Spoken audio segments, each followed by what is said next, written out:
عزیز 12ویں arts کے عزیز طلباء، کل ہم نے سپاہی اور بٹمار سبق کا آدھا حصہ پڑھے تھے۔ آج ہم اسے آگے سبق کو مکمل کریں گے۔ وزیر پور نہر فیروز شاہی خود ہی خم کھا کر کرنال اور حصار کی جانب رواں ہو جاتی ہے۔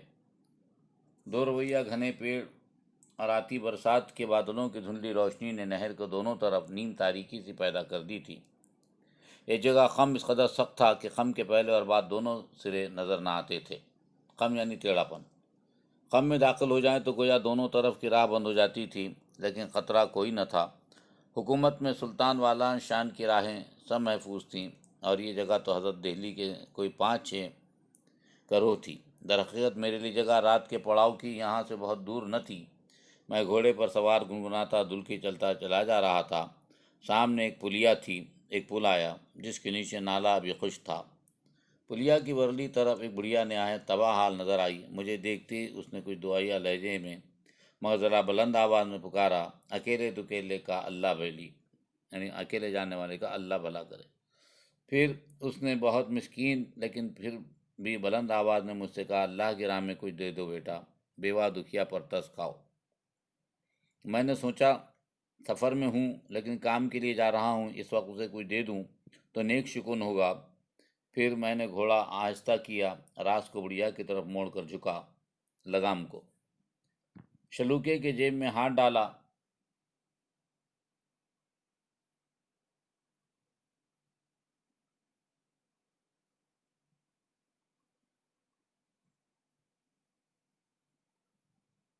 شلوکا آدھے آستین کے کرتے کو کہتے ہیں۔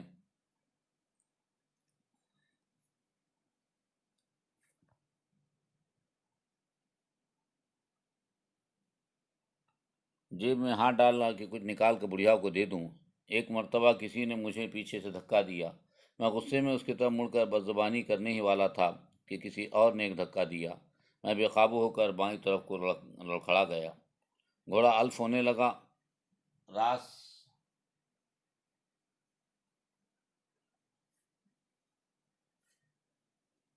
میرے ہاتھ سے نکل گئی، گھوڑے کی لگام۔ گھوڑا الف ہو کر کدھر گیا یہ میں نہ دیکھ سکا کہ کسی نے اتنی دیر میں میرے سر پر کالا کپڑا ڈال کر مجھے اندھا کر دیا تھا۔ کپڑا اتنا موٹا پسینے کی بدبو سے بھرا ہوا تھا کہ مجھے ابکائی آ گئی، قیں آ گئی اور میری سانس رکنے لگی۔ کپڑا فوری طور پر میری گردن پر کس دیا گیا تو میں سمجھا کہ یہ بٹمار ہے۔ بٹمار یعنی راستے میں لوٹنے والے لٹیرے۔ راہزن، جان نہ بچنے گی، میری بیٹی کا کیا ہوگا؟ میں نے کمر سے خنجر نکالنا چاہا کہ ایک دو کو ختم ہی کر دوں۔ یہ نہیں جانتے کہ کس کے گھر بیانہ دیا ہے، ایک دو کو تو مار ہی کر مروں گا۔ میری سانس اب بالکل ہی رکی جا رہی تھی۔ ابکائیوں اور خنجر نکالنے کے لیے ہاتھ پاؤں مارنے کی کوشش میں سانس ٹوٹ جاتی تھی۔ میں نے پوری قوت سے چلا کر ان کو برا بھلا کہنا چاہا، لیکن اب تک میری مشقیں بھی کس لی گئی تھیں۔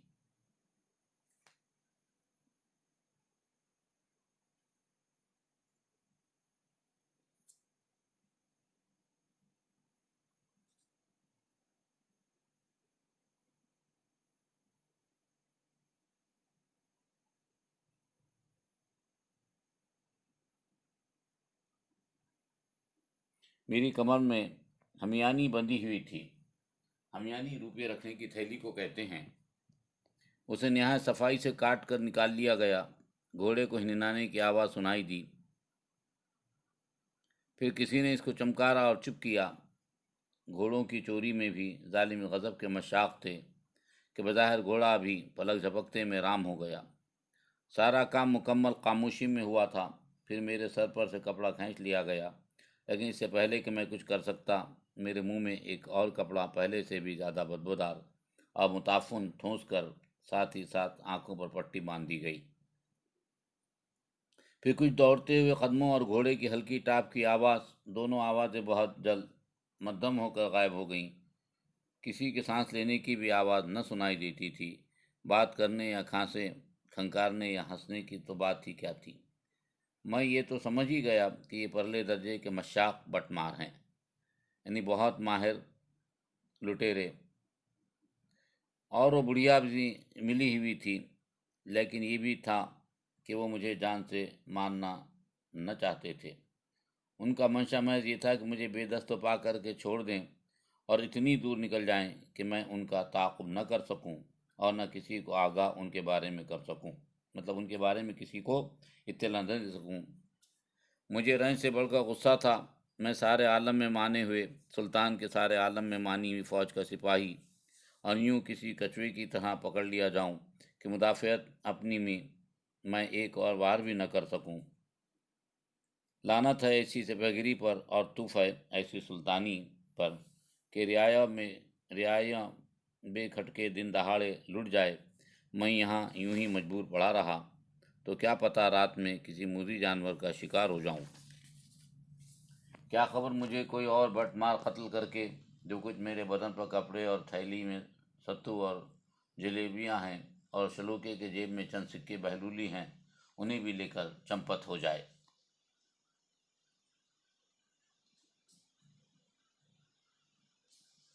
میں نے چیخنا چاہا لیکن وہ متعفن کپڑے میرے حلق تک یوں پھنسا ہوا تھا کہ میں اگر بولنے کی کوشش میں منہ یا حلق پر کچھ زیادہ زور ڈالتا تو کپڑا شاید میرے حلق کے اندر ہی اتر جاتا۔ وقت کتنا گزر گیا تھا مجھے اس کا کچھ علم نہ تھا۔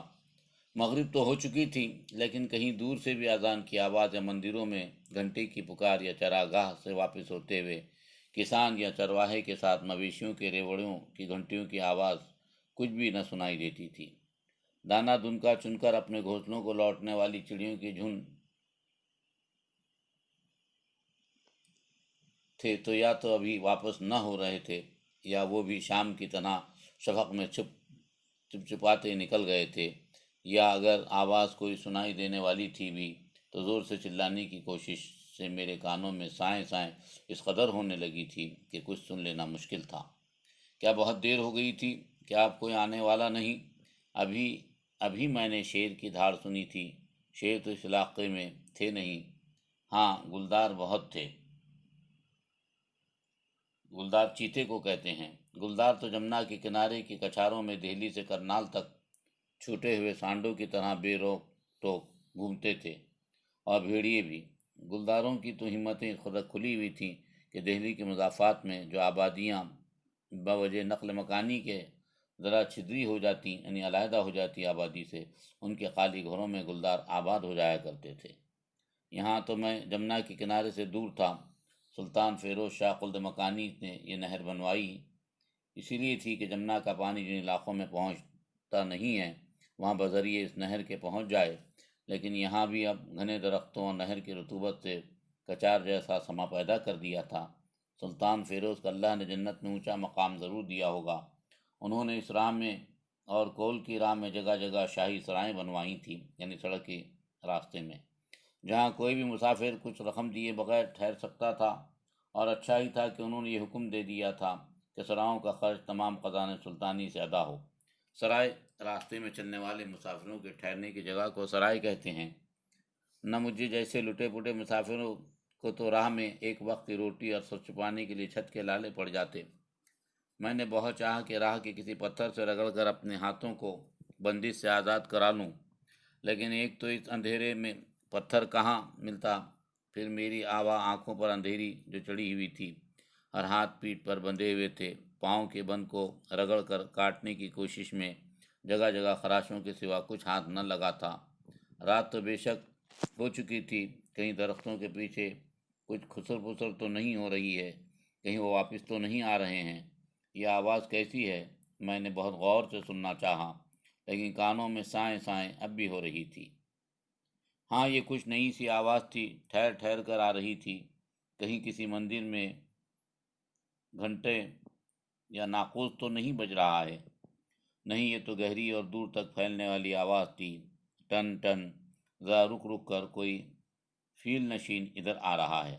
فیل نشین، ہاتھی پر سوار، فیل کہتے ہیں ہاتھی کو۔ میرا دل بلیوں اچھلنے لگا، شاید میری جان بچ ہی جائے گی۔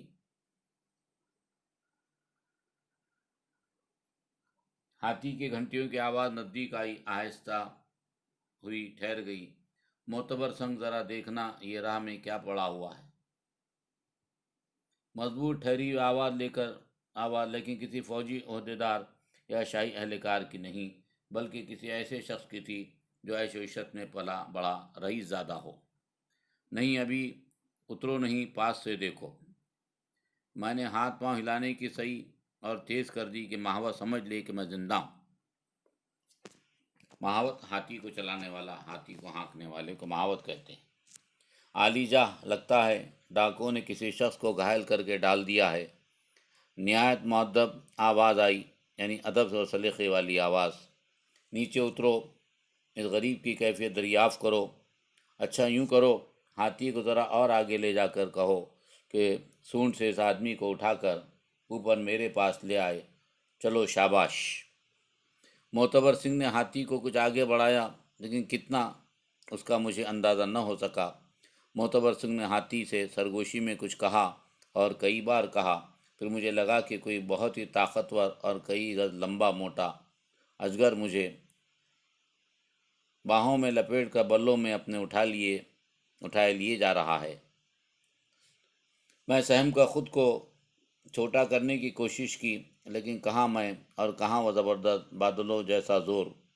آن کی آن میں ہاتھی نے مجھے رئیس کے عہدے کے آگے مہاوت اور مالک کے بیچ کی جگہ میں دھانس دیا۔